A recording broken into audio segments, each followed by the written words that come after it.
Hello, everyone. Welcome and thank you for joining us for today's webinar on protecting your brain from decision fatigue. I'm Kristin Tyler. I'm one of the co-founders of LAWCLERK, and I'm glad to be your host today. So there's probably no big secret that, the average adult makes thousands of decisions every day. I'm sure Nika can maybe tell us how many, but if you're a lawyer, like many of our attendees today, I'm also pretty certain that number is going to be a little higher than average.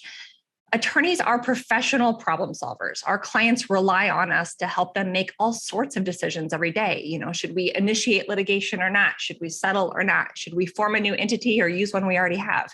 There's countless decisions to be made when you work in the legal industry.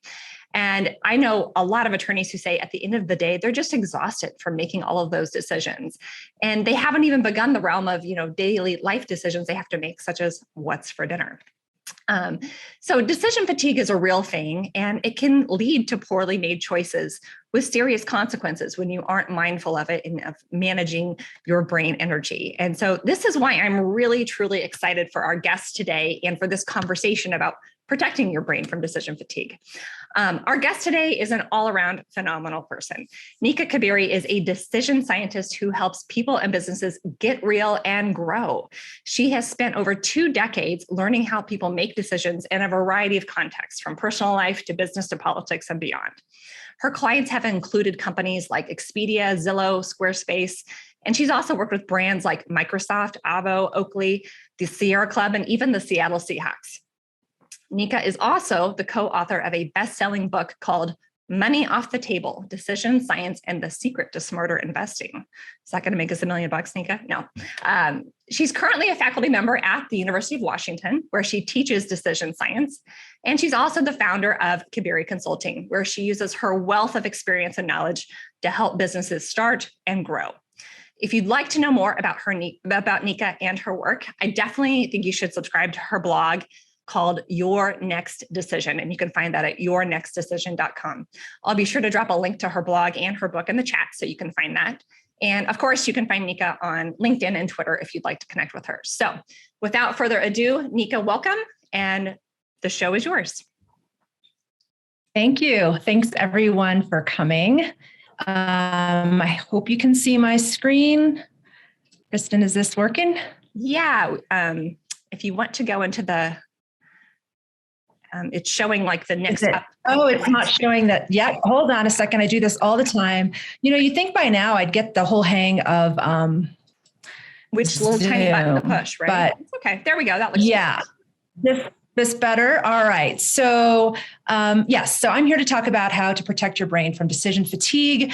And I'll just start by just describing or defining what decision fatigue really is. I think this term is thrown around quite a bit, and people say, "Oh, I feel I'm experiencing decision fatigue," but really, what it is, it stems from repeated acts of decision making. It's really that simple. You make a lot of decisions over and over again, you're going to get fatigued. So, how many decisions do we make each day? Anybody want to venture a guess in the chat? Is it A, 100, B, 5,000, or C, 35,000?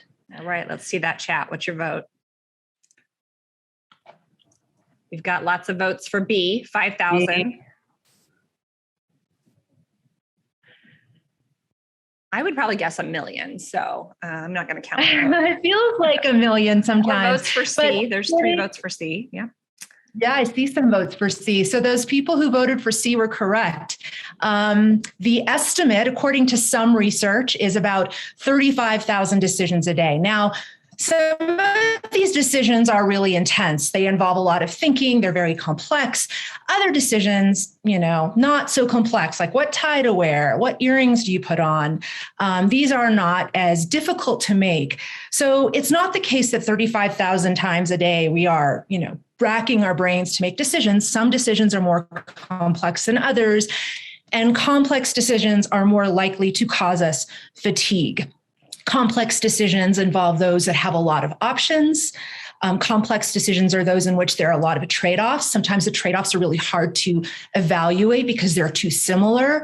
So these are sorts of situations in which fatigue is the greatest. And in research, fatigue has been shown to show up in a number of different contexts. So for instance, research on consumers making purchase decisions over time, they experience fatigue. Air traffic controllers, there has been studies done on how they experience fatigue over time, and their decision-making suffers as a result, which is, it's really kind of scary when you think about it. And also there was a study done on judges overseeing parole hearings and how their decision fatigue can actually impact the quality of their choices as they decide who gets parole or not. So we like to think that we are rational and we are making great decisions. And even though we try, fatigue will set in. It will make a difference. When decision fatigue happens, really what happens is we experience this limited or these limitations as far as the internal resources we have for performing what's called self-regulatory behavior. And what self-regulatory behavior means, I'll get to that more in a minute, but generally it's that we are unable to sort of control or get a grip of our decision-making. And I think a really good analogy is when we lift weights or if we do any sort of exercise. So imagine lifting a 1 pound weight over your head, right? Once, twice, not a problem. You do that 35,000 times and you are not going to be able to control where your arms even go. You're not going to have that self-regulation to really even lift your arms, even though you want to. You're going to get physically tired. Your brain works the same way. You have limited resources. If you expend those resources, use up those resources over time, you will be unable to control what you're doing, how you're thinking, how you're behaving. This manifests in some really interesting ways, behaviorally, cognitively, and physiologically. So behaviorally, when we experience decision fatigue, we tend to procrastinate or become indecisive, which can be risky because sometimes we do need to make decisions. We put them off when we shouldn't because we are fatigued. We choose default options, which means rather than choosing what's best for us, we choose options that are chosen for us that we actually have to take action to deselect. That can also be a problem. We become impulsive, which means we act spontaneously. We act on impulse. We don't really think things through rationally, which can get us into trouble. And decision fatigue also manifests in us getting overly emotional, not just in our decision making. If we're irritated or frustrated, or if we're around someone who is suddenly inexplicably irritated or frustrated, decision fatigue could be the cause of that.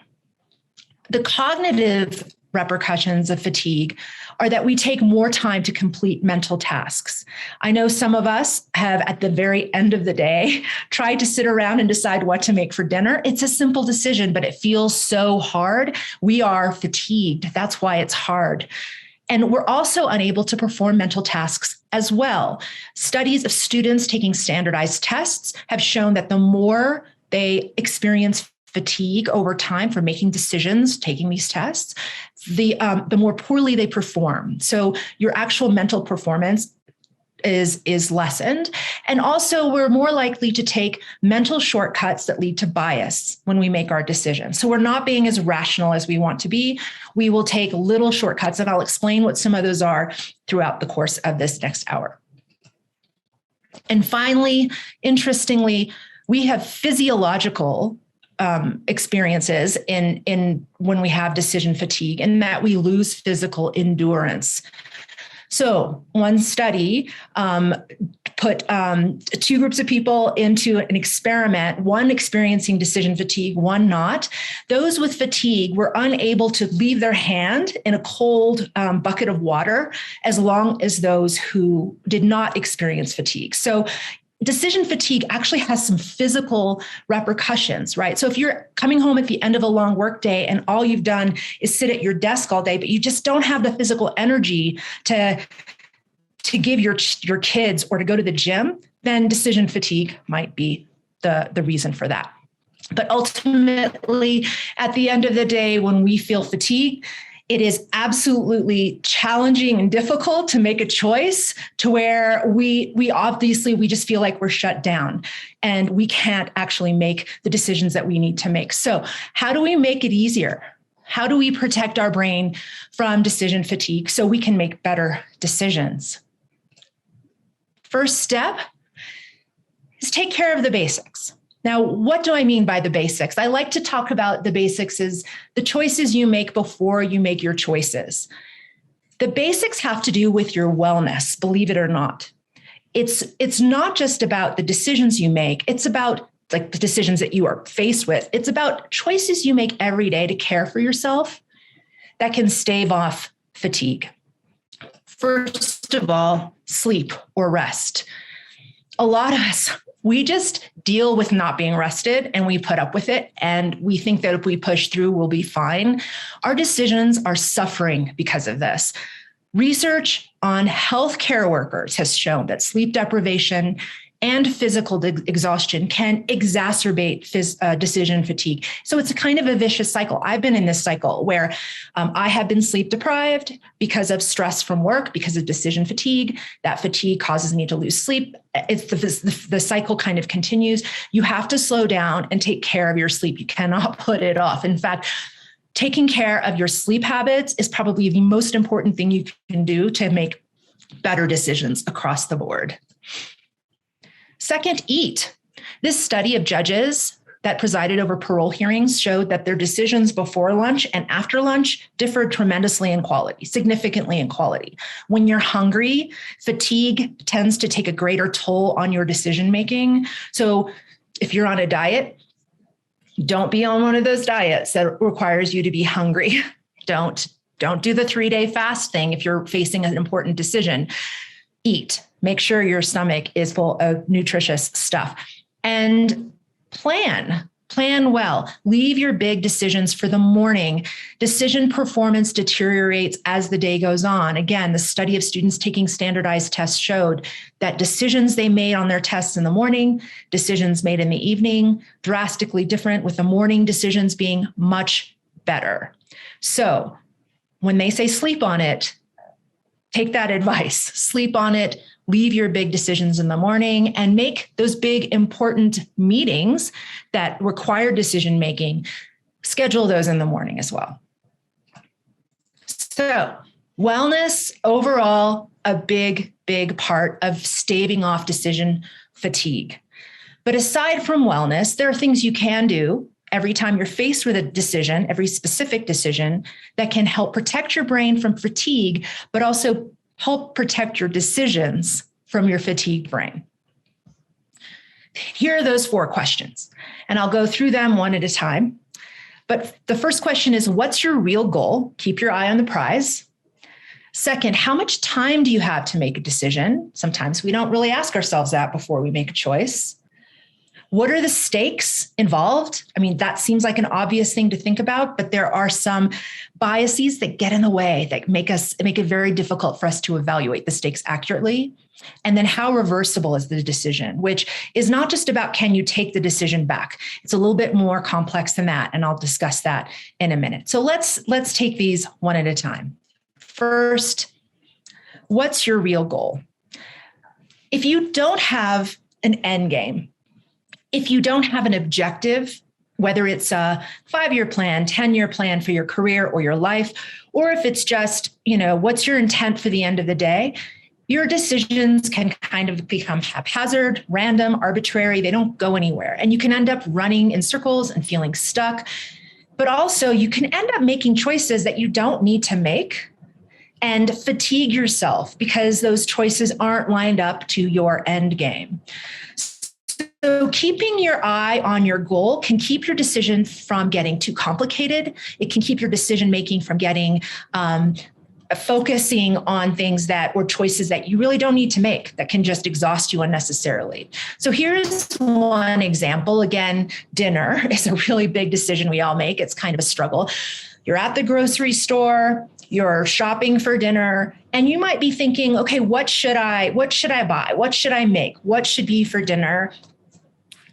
I know that when I make this decision, I'm often plagued by this idea of, having to make something that just delights whoever I'm cooking for, right? I don't want to be seen someone who just slops something on the table. So I kind of go overboard trying to decide on ingredients or recipes or checking things out online. What can I do? And it can be exhausting. But at the end of the day, the real goal of putting dinner on the table is your family, your kids, they just need nutritious sustenance. That's the goal. The goal isn't to shine. The goal isn't to be, a Gordon Ramsay. The goal is just to put food on the table. And in some cases, maybe it's enough just to not kill your kids, right? Just give them something to eat, and that could be enough. But when we lose sight of that goal and suddenly feel like there are all these other objectives we need to meet, we start to think about things too much and get exhausted. One way in which businesses, like law practices, kind of struggle with decisions like this involves whether or not to engage in certain types of marketing. I know that some lawyers these days are trying to decide this complex decision. Should I engage in social media marketing? How should I engage in social media marketing? What should I be doing? Social media is a thing. Should I have a TikTok account? Like, what should I do, right? And you might be thinking about this back and forth, off and on, the pros and cons of social media marketing. But if in this example only, your firm has very modest growth goals, you're doing fine, your revenue's fine, so what if social media marketing is really what everyone else is doing? Is this a decision you need to even be thinking about? Does it really line up to your growth goals?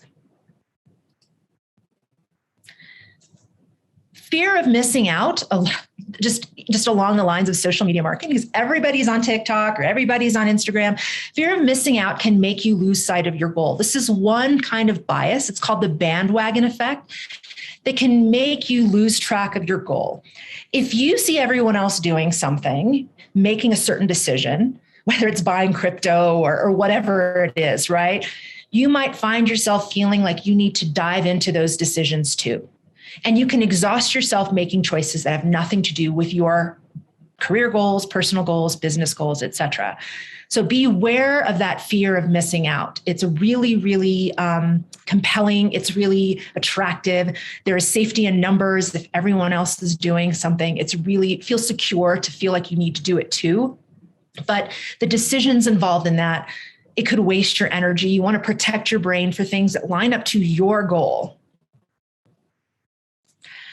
Another bias is the spotlight effect. The spotlight effect is something that behavioral economists have identified as this tendency for us to think that people are paying more attention to us than they actually are. This actually plays a huge part in what we wear. Like, we really think that whatever we put on, people are going to really pay attention to. So a lot of us spend a lot of time making decisions that on minor things like this that really have no return on investment, and we get exhausted. A study was done recently on these college kids who were asked to wear t-shirts that were embarrassing or worn inside out. And they were asked to go in public and hang out with their friends, and their emotional experiences were recorded. Like, they felt embarrassed, they felt, shame, like they didn't want to be seen that way. And then the researchers interviewed their friends, and none of them noticed. None of them noticed what they were wearing. It's natural for us to see ourselves at the center of our universes.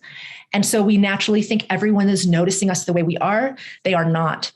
So if you are perseverating over decisions that you think have no other outcome other than people will notice, maybe let those go. That's a very natural human bias. Let that go.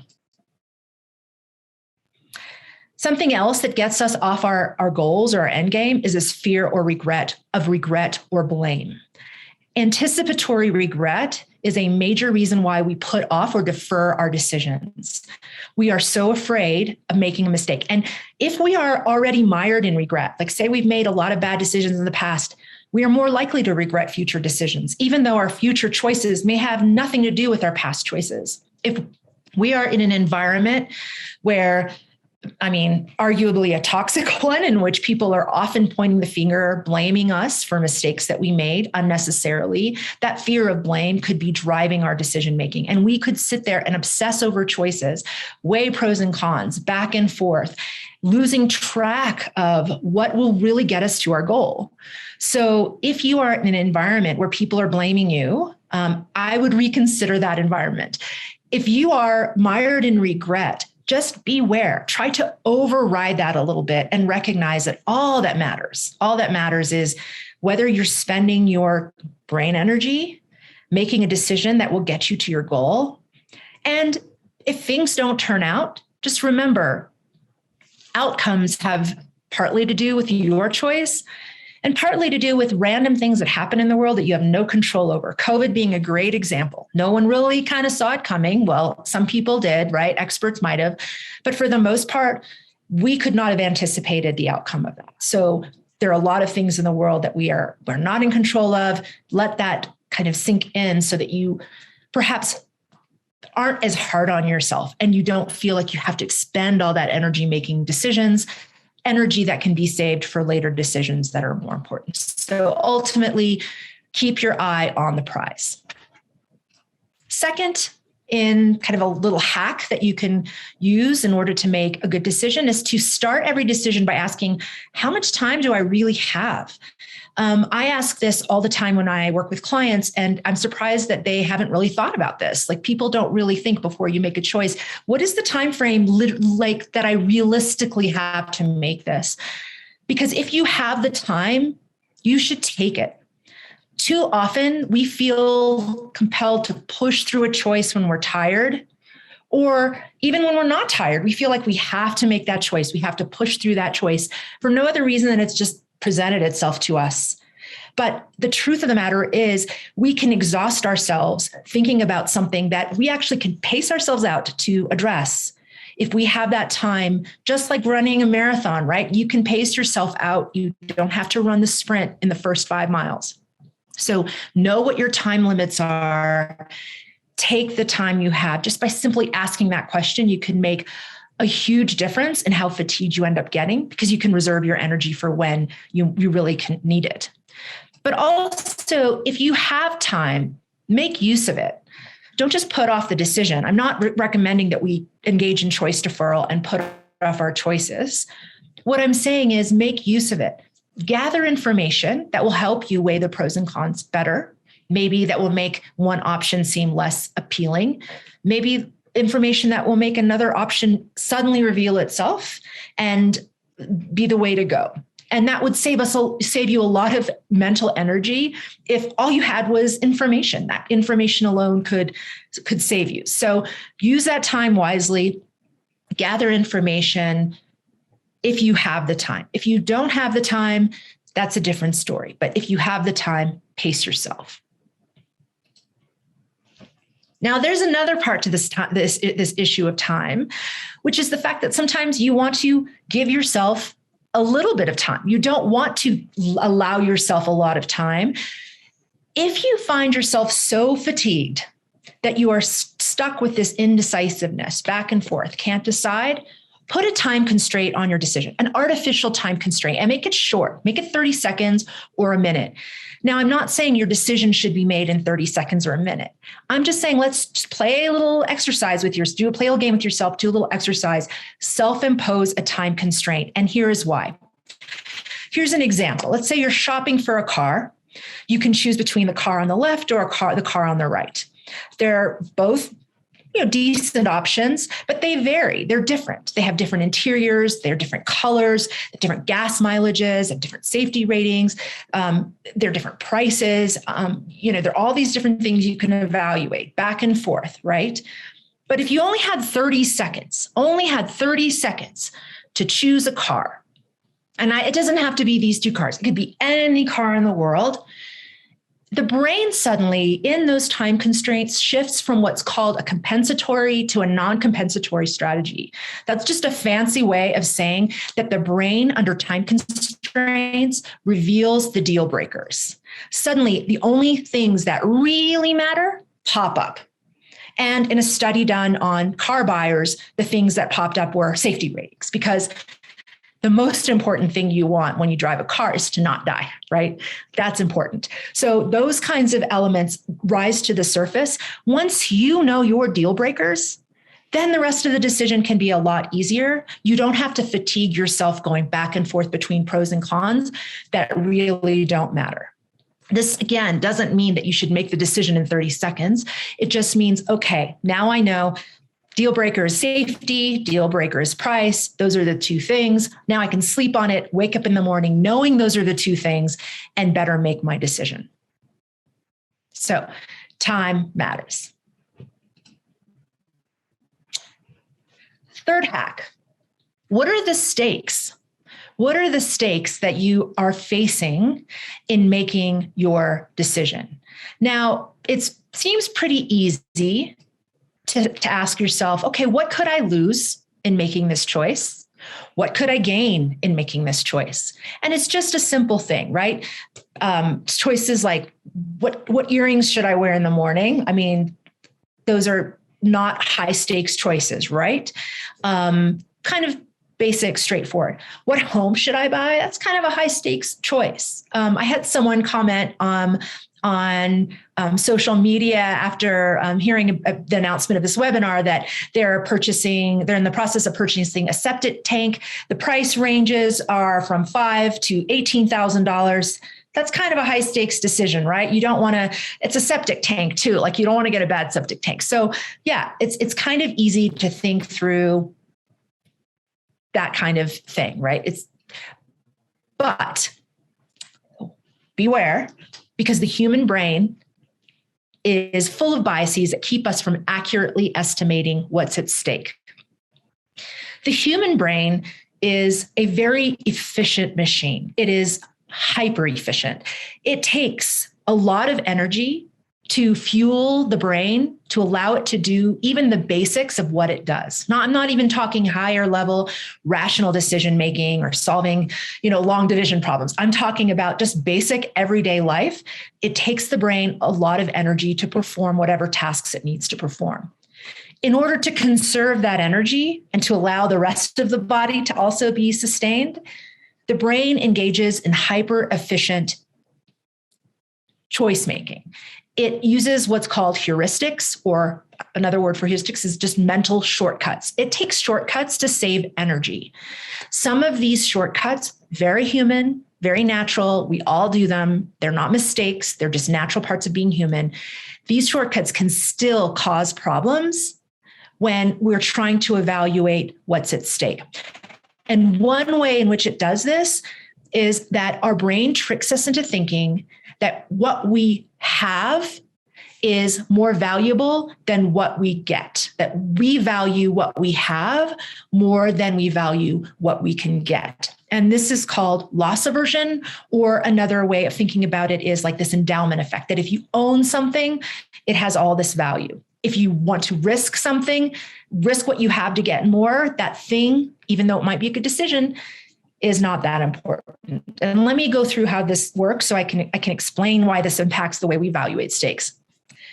Think about your favorite coffee mug. I have a really great coffee mug, and I love drinking my coffee out of it in the morning, every morning. It's not just the coffee, it's the mug, it's the whole experience, right? I don't know why it is this mug, but I like it. If somebody were to tell me, hey, I'll trade that one mug for 2 other mugs or 3 other mugs. Now, it's very obvious that 2 mugs are worth more than 1, right? In a rational world, 2 mugs are worth more than 1. But because I own this mug, my 1 mug to me is worth more than the 2 that you're offering me. So because our brains are biased this way, we have a hard time thinking, okay, what's at stake here? What do I have to lose? Because suddenly now what you have to lose seems much greater than what you might have to gain, right? Or much greater than it should be. And it's not just mugs, it's money.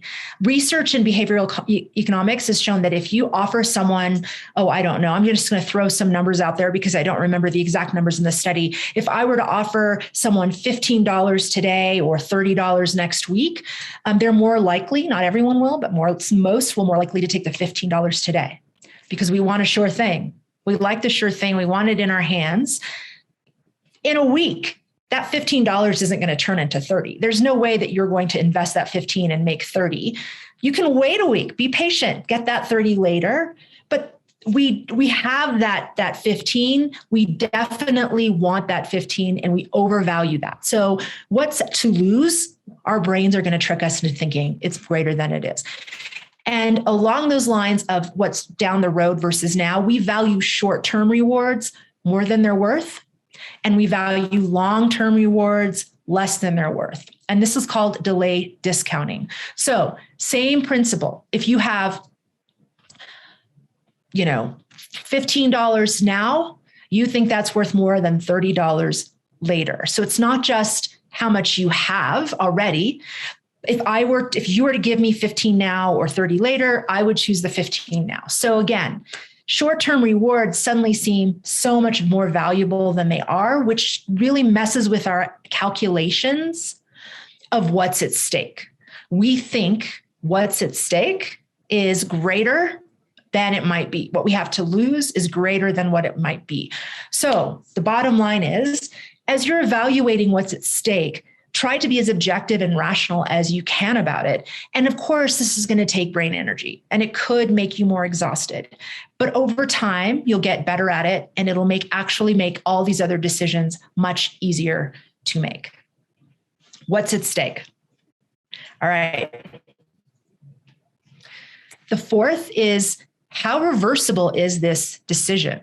So reversibility is a really interesting concept because we don't often think about what decisions we can take back until after we've made them, right? We make a decision, we don't like the outcome, and then we scramble. Can we take it back? Can I reverse this? We break up with someone that we don't want to break up with. Oh no, I made a mistake. Can I take it back? We, buy something we don't really end up liking. Oh my gosh, can I take it back? But it's really before we make that choice that we should be thinking about reversibility, because how reversible something is really a good indicator of how much energy and time you should put in to making a decision about it. If you're buying a t-shirt, you can take it back. Why sit there at the store and obsess over whether you should buy it or not? When you're buying a car, that's what you should save your mental energy for, right? So same thing with dinner. If it's pizza or burgers, maybe the stakes are low, but if they don't like pizza, you can have burgers the next night. In some respects, it's reversible, right? You can fix it, you can change it. Some things you can't. If you can take it back, don't exhaust yourself over it. And think about that before you make the choice, not after. Now that seems pretty simple, right? Straightforward, but again, it can be a little bit more complicated because some decisions have more lock-in power than others. And the term in sociology is called path dependence, if you want to get geeky about it, which I like to get, but I like to think about it as lock-in power. And here's what lock-in power really means. I'll kind of illustrate it by using an analogy of a cat climbing a tree. So imagine my cat Jasper is climbing this tree. And you can imagine Jasper climbing up the trunk. And as he climbs up the trunk, he reaches this intersection, 3 branches, right? 3 major branches coming off the trunk of the tree. And he has a choice. Which branch does he choose? So let's say he chooses the branch in the center. All right. Moves up that branch and suddenly he comes to the next intersection, the next fork in the road. He has another choice to make. Should I take the branch on the left? Should I take the branch on the right? Let's say he decides to take the branch on the right. All right, he goes to the right. Next set of branches, which should he take? Let's say he takes the one in the center. Next set of branches, which should he take? Let's say he takes the one on the right. And suddenly this is where Jasper ends up. He's on this branch all the way at the very top to the right. Now, is it possible for him to hop to a branch nearby? Yes. But how difficult would it be for him to suddenly hop here? It becomes pretty hard. So reversibility isn't just about going backwards. It's about paying attention to how decisions have lock-in power. Some decisions lock you in more than others. In other words, every choice that Jasper made moving up that tree presented him with only a set of choices that led him down only that path. And it removed for him the options that were on the other sets, parts of the tree, right? Those suddenly no longer became options to him. Now, research on relationships has identified this kind of phenomenon called the slide that is very much an example of this path dependency, of this lock-in power. You go on a date with someone, they ask you on a second one, you say, sure, why not, right? You're pretty okay, why not? You don't really quite think about it. It's just a casual decision. You slide into a second date. Then you slide into a third and a fourth. And each date you go on makes the next date more possible, simply because that's the person that's now in your life, right? Your other options become less and less obvious or less available. You become exclusive. You're over at their place all the time. They ask you to move in. Sure, why not, right? It's not a huge decision. I'm here all the time anyway. We can save money on rent. We don't think it through. And then we move in together. And that locks us in even further, because now moving out becomes more difficult and we're faced with a set of options, and certain other options become more possible. Would we have bought a puppy together if we weren't living together? Probably not. But now that's an option. So we buy a puppy together and now we're connected even more. Maybe we get a mortgage. Maybe we sign a lease. Maybe we get married. Every decision we make makes that next choice more and more likely, makes other options less and less likely. And each of those steps we take up that tree, if we don't take the right energy, the right mental energy to make those decisions, then we become more fatigued down the road trying to deal with the problems that come from having a bad decision, right?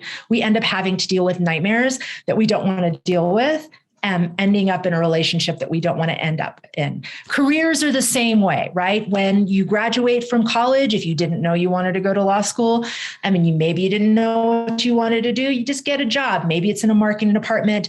The next job then has to pretty much be in marketing. And the next thing you know, 10 years down the road, you're a marketer and you hate your job, all because that first job out of college locked you in, right? It's the same kind of dynamic.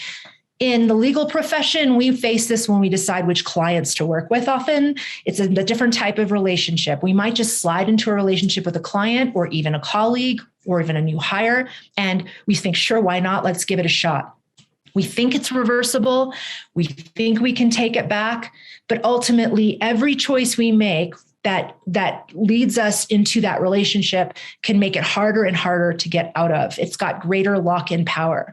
So we have to be very aware of the choices that we make, because if they lock us into a path that comes with a lot of problems, that requires us to make a lot of decisions, that fatigue us, then all of our choices suddenly start to become compromised. So those are the 4 questions.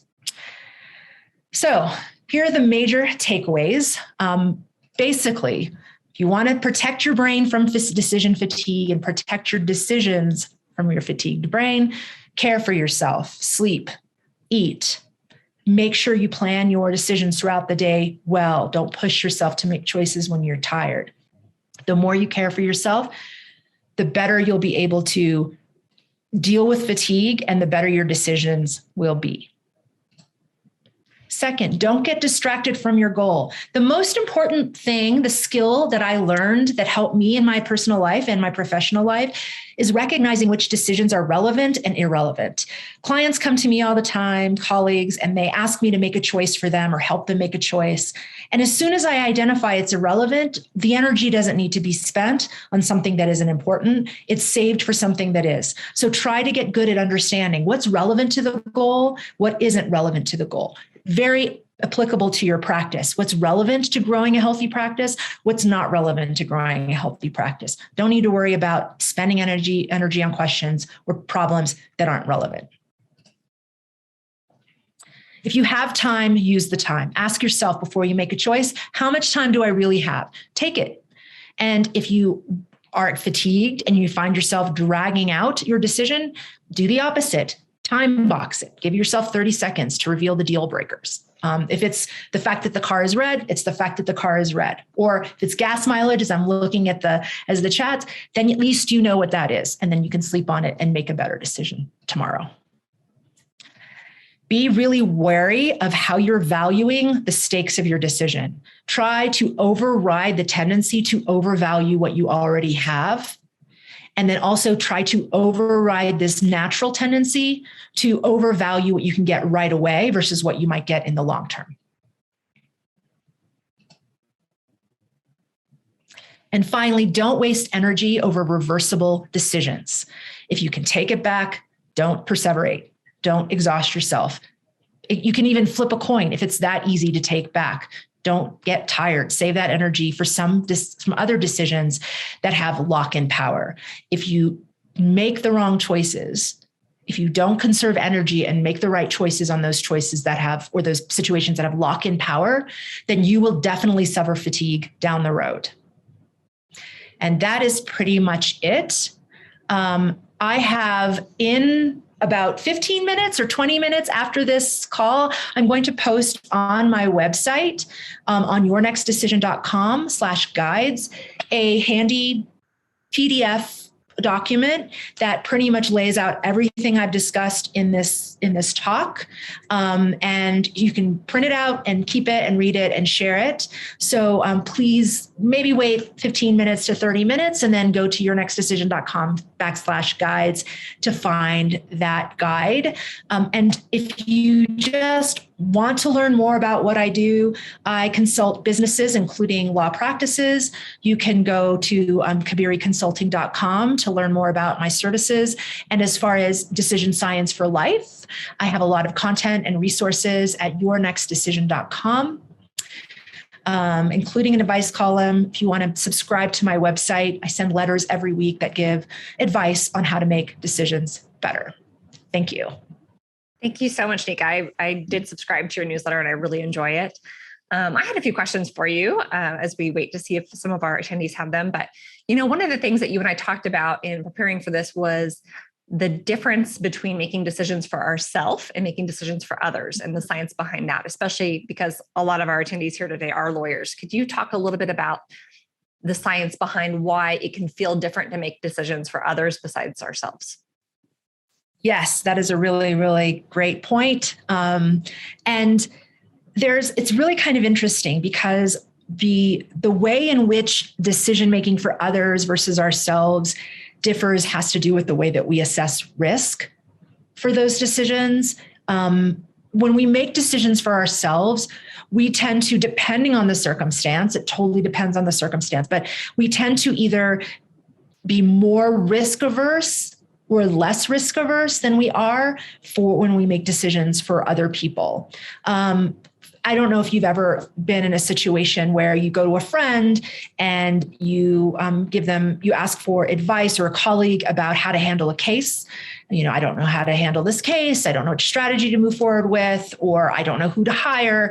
And your friend just like that tells you, well, I know what I would do. I would just X, Y, and Z. It's so simple. Just do this thing. It's very simple for a friend to decide for you because they don't have the skin in the game that you do, right? So they don't spend a lot of mental energy making that choice. They are not as exhausted or fatigued. However, as a lawyer, you aren't really in that same position as a friend, right? For your clients, their livelihoods are in your hands. And so you have to be more risk averse oftentimes than you would otherwise be. So that can exhaust you. The best way to manage that is to, again, recognize that this is just your brain kind of being efficient, and that the only way to really assess the right amount of risk is to do the math, is to look at the evidence, to look at the likelihood. I know lawyers hate statistics. I'm guessing they hate statistics. We don't go to law school for the math. I didn't go to law school for the math. No, not numbers. But, at least think about the objective possibilities, right? The objective chances. What is the chance that if you make this particular argument in front of a judge, that the argument will go well? Not what do you fear or what do you feel, but what's the likelihood? How did the judge rule in the past? How does this argument work in general? Try to keep it as objective as possible. You can then analyze risk well and make your decision without that kind of emotional toil that comes with, oh my gosh, somebody's life is in my hands. I hope that helps or answers that question. It does. It does. We all needed that reminder. So thank you. Thank you. So here's an interesting comment that came in the chat. They say from a biological perspective, the brain uses a lot of energy in the form of glucose or sugar. She wrote that the brain uses 20% of glucose as energy. So when we use it a lot, we get mentally fatigued. I, for one, I don't know if you have any other data or science behind this, but I know if I'm really like doing deep work, I'm writing a complicated document, I'm analyzing something, I'm writing up a strategy plan, I'm starving. I'm suddenly hungry. Like I need to feed my brain to keep going. I don't know. Do you have any science behind that?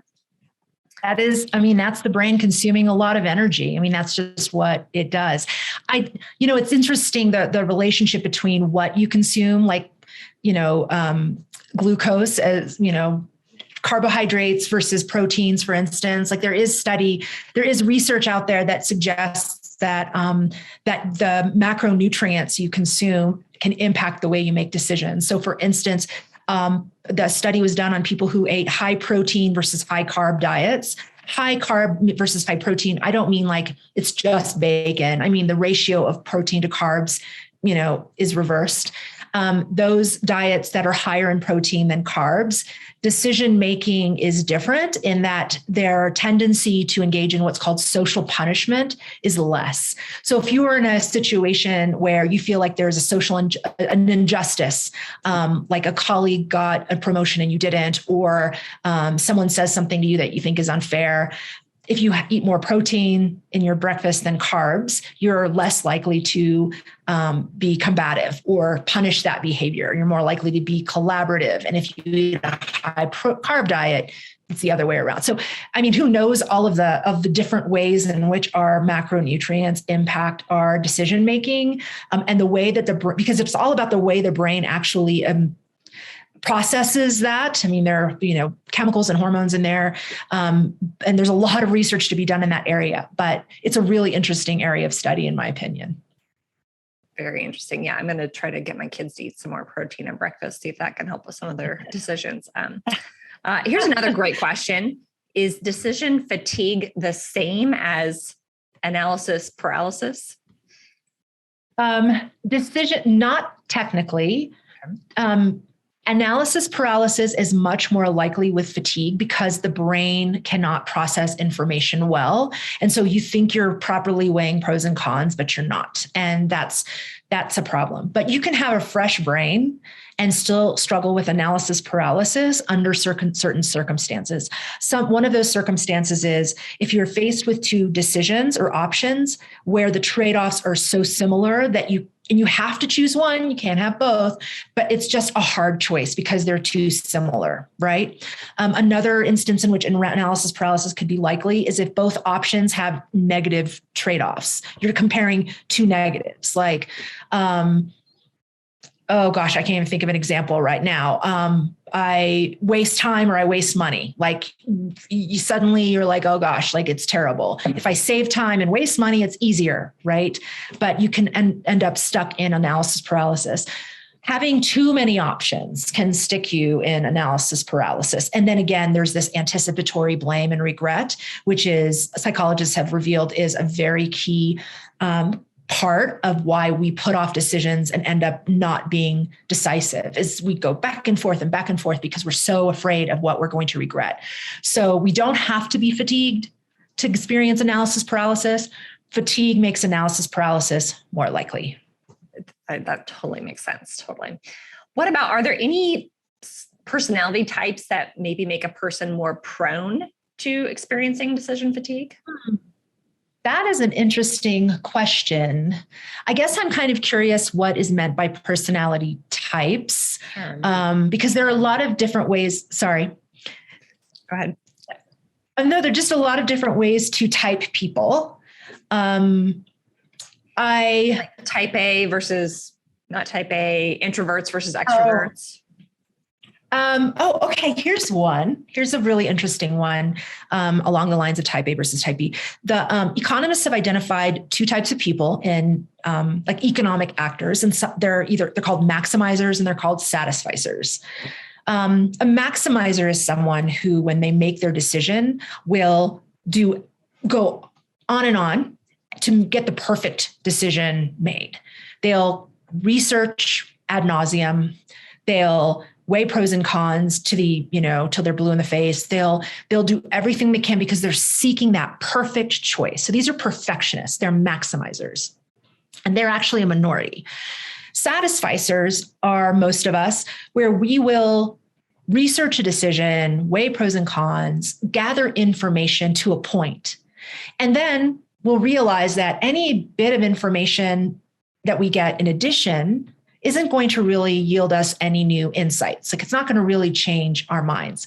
So we stop because what we know is good enough, right? We don't, try on millions of pairs of shoes. We just try on 4 or 5. Okay, this is good enough. And, I'm not going to try it anymore. It's not going to be worth my effort. That's a satisficer. So maximizers are likely to experience more decision fatigue because they are pushing that decision more than satisficers. Remarkably, if you can guess who's happier with their decision, a maximizer or a satisficer, it's the satisficer. So maximizers, even though they try so hard to be satisfied and happy and get their perfect decision, they are much less likely to be happy with the choice they made. So I think this is a personality type kind of issue. If you find yourself a maximizer, you could be wasting your energy. It's not going to make you happy. Absolutely. I'm all about progress over perfection. So I think I'm definitely a satisficer. Satisficer, that's how you say it? Satisficer. Satisficer. Awesome. All right. We've got another really great question here. Thank you so much for these questions. So Nika, Guido asked, what is the difference between conscious decisions and unconscious decisions? Ooh, okay. I think in decision science, I personally don't think about like the conscious versus unconscious mind. Like I don't really make that distinction. I think more in terms of what's called system 1 or system 2 thinking, or fast and slow thinking. So it's not the case necessarily the brain is split and part of the brain is fast and part is slow. It's just sort of like a mode that we get in. And system 2 thinking, rational thinking, is maybe what you might refer to as conscious, which is, we are really kind of aware. We slow down. We are weighing pros and cons. We're deliberate. And system 1 thinking, which is thinking fast, is more impulsive. We take mental shortcuts. We kind of jump to conclusions without really realizing we're jumping to conclusions. And maybe on some level that seems similar to what some in the therapy industry would call this unconscious mind. But really, it's just the mental, the brain being very efficient and making these really, really short, quick connections between things. So one way in which it manifests is like the way we tell stories about the world that we live in. We look for cause and effect, and then we internalize those stories, and then they just sort of drive our decision-making without knowing it.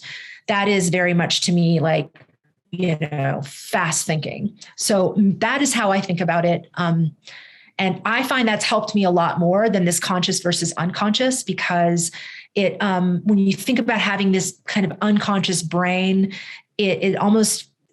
it's hard to understand what your blind spots are. But thinking about system 1 versus system 2, there's a lot of behavioral economics research that can tell us what those blind spots are.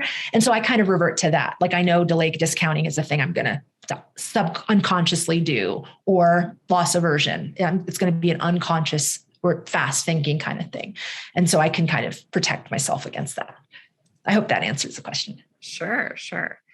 Well, Nika, this has been so fantastic. Again, if you like this topic, you want to know more, I definitely encourage you to check out Nika's blog, Your Next Decision.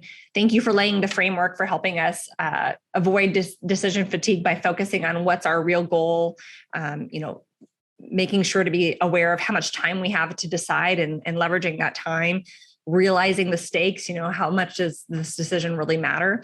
And, remembering the whole factor of whether the decision is reversible. So thank you for laying this framework, Nika, and I'll be sure to send out the link for the guide on your blog as well with our thank you message to all of our attendees.